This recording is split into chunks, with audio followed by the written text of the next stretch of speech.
Dito nga mga po, magra-rank game tayo. Gusto ko kasi maging 100 star. Kaso yung star ko ang baba, ang hirap magsulaw. Lolo Bruno nga mga paw, baka pwede naman ako makahingi ng follow mo. Paki-like and share na rin para updated ka sa aking video. Dito nga si Bruno ang pinikaw, ang baba ng win rate ko. Wala naman sa win rate yan eh. Nasa performance naman yan.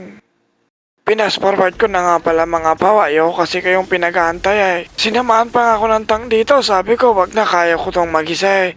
Napa-HS tuloy ang MM nila. Itong support na to, magpupush ako kaso ayaw ng MM nila kaya binigyan ko na lang. Kaso, ako ang namatay, ang sakit pala ng turay. Siyempre dito nga inulit ko kasi level 4 na kaming dalawa. Hindi ko siya pagbibigyan kahit may ulti pa siya. Ma-ultihan niya ako dito pero hindi niya ako kaya. Laki talaga ang tulong ng Aegis mga paw, lalo na 1-1 ang kalaban mo. Ayaw, nabolas siya. Ito update mga paw, nabasag ko na palang turay. Nagulat ako, biglang nag-blackout. Andito na pala yung Hellcard tsaka yung Cornela. Kaso, kala ko napatay ka.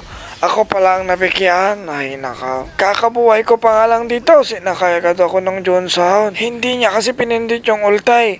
Dapat magkiklear ako dito. Kaso, ako ang naklear. Ay nako naman nagulat ako dito. Kupal kasi tong tank eh. Hindi marunong. Talo! Science. Request backup. Ult is not Let's ready. get back in the... Dito nga papunta kami sa Turtle, 3 pala kami dito. 2 pala sila kaso ang tanga ng core namin nag-turtle lang ako, iba pa yung inuna niya. Dito nga ang pangit na ng standing ko, gusto ko mag-pause kaso pinipigilan ako ng chow. Naglalakturi pala ako dito. Kaso, bigla siyang lumalapit. Akala ko mabibigyan ako dito, pero hindi pala. Buti na lang napindot ko yung Aegis, Ang laki talaga ng tulong ng Aegis, mga pao. Dito nga sa top line, nakita ko si 1-1, kaya binigyan ko na.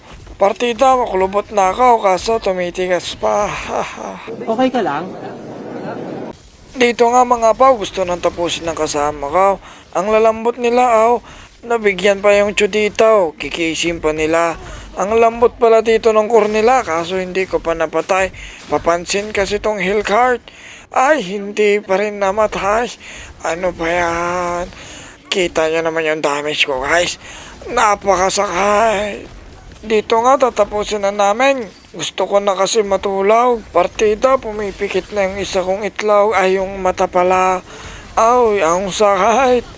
Victory pala kami dito. Hanggang dito na lang muna mga paw. Ito pala yung item ko kay Bruno.